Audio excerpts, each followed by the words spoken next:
Everything is connected, and each and every topic in spirit science is connected too, perhaps in a deeper way than any of us might know. In a nutshell, that's really what spirit science is about.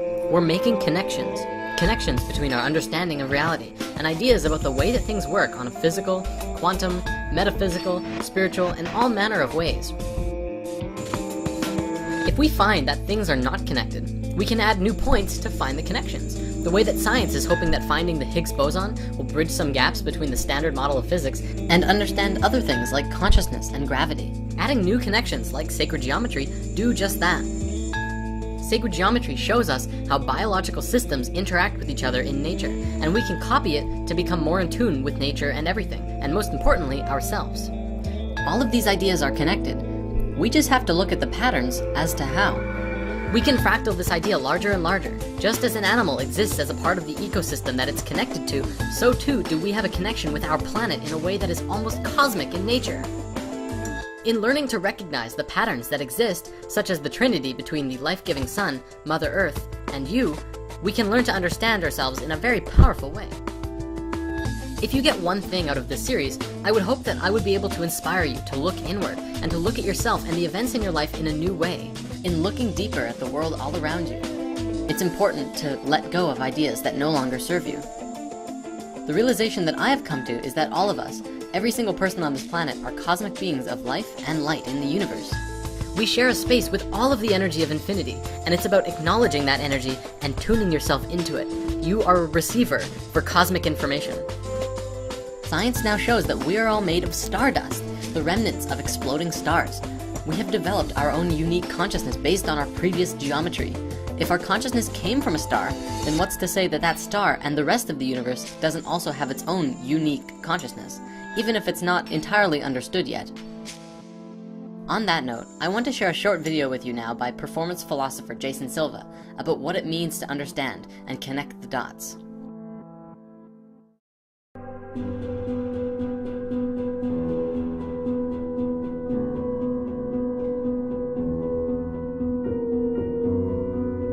Understand is to perceive patterns. Now, of course, what this means is that true comprehension comes when the dots are revealed and you get Stephen Johnson's long view and you see the big picture.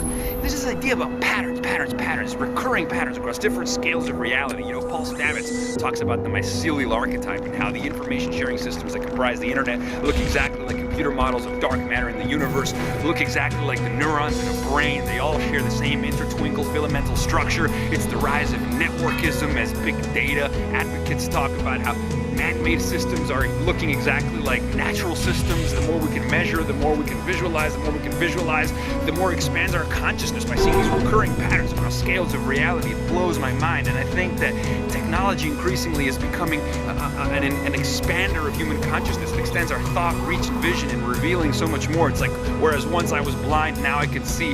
Jeffrey West from the Santa Fe Institute is telling us that cities are really like organisms. You know, alleys are like capillaries.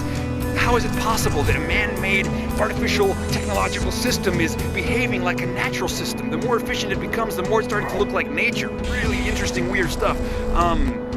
You know, but it makes me optimistic. It's like when Stephen Johnson says, look, if we can understand all this stuff, we can, anything becomes possible, right? It's the adjacent possible, standing as a sort of shadow future, a map of all the ways the present can reinvent itself. It's beautiful stuff.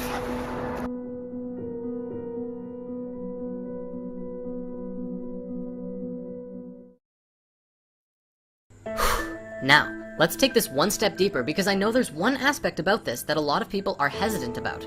It's the use of this word, spirit, in conjunction with this word, science. Many people feel that these words need to be kept separate, although I will share that in my experiences, I've learned that magic can happen when powerful energies come together. In fact, it's the very nature of physics and our own sun. Our sun is a fusion reactor, which provides all of the energy and life for the entire planet, whereas fission, on the other hand, has been used to blow up and demolish entire cities. So, which do you really prefer? I find it really interesting too, as the discussion of God has been the most sought discussion of our evolution and history for thousands of years. Ideas like God, source, spirit, and essence are all ideas that can be used to expand our perception of everything in the universe to a broader, more encompassing understanding. less of a creator god caricature than it's typically perceived as. If you look deep, beyond all of the dogma of any religion, and yes, there's lots of dogma, and really get in tune with the ideas themselves, God, or Source, has always been described as the creation force of the universe itself. The creation force of reality, the driving life essence that moves through everything. In modern science, we pretend that this is not the question that we're asking, but it really is. We can see scientifically that everything in reality is vibrating waves of light, and we can look to our ancient past to see that pretty much everyone says that the light itself is the creation force. It's not just in the Bible that the light came first. Pretty much every ancient culture believed this, from the Mayans to the Egyptians. We're coming full circle. The leading theories and ideas about the universe now depict how the entire reality is like a giant living organism that grows and evolves and manifests new things. The Big Bang is the breath of source energy from which everything manifested. All of the parameters for the structures of the universe were defined within the first nanoseconds of the Big Bang. It wasn't random, there was a fundamental pattern at the core of that creation. It was geometric in nature. The creative expression of the universe manifests as our reality that we are a part of, and we too are creators within that creation. Free to create whatever we want, limited only by our imaginations and ability to spill our thoughts over from our minds and into the physical world. Okay, we're wrapping it up now, so here's the spirit science theory. Is it possible that what spirit or God is actually this hierarchy of awareness, of consciousness, as it manifests at different levels of existence through the universe?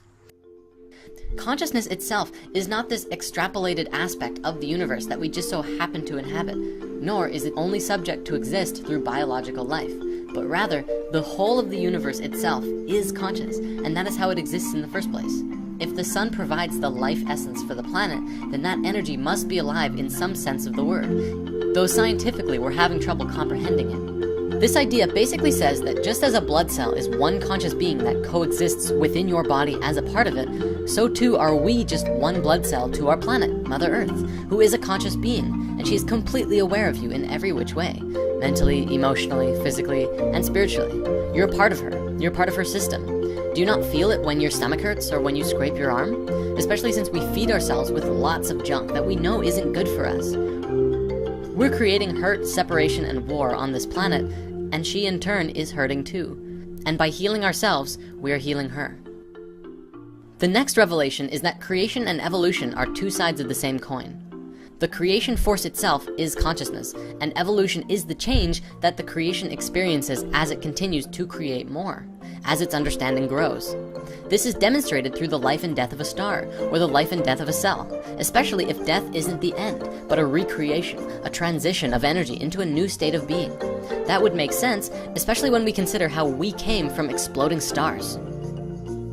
In Fibonacci, we continually add the current number to the previous in order to expand the spiral and continue growing.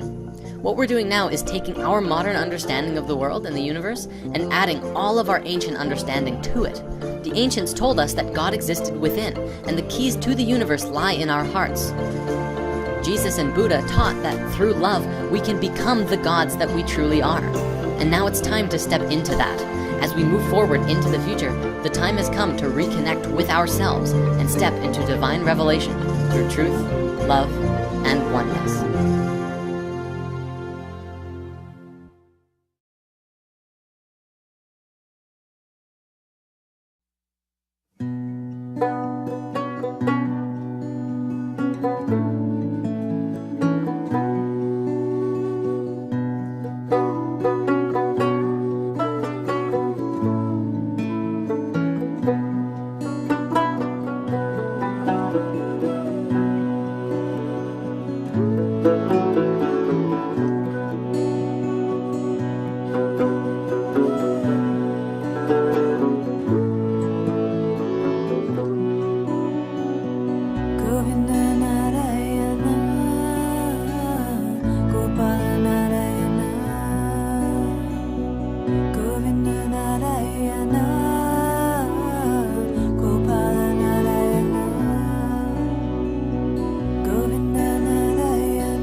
And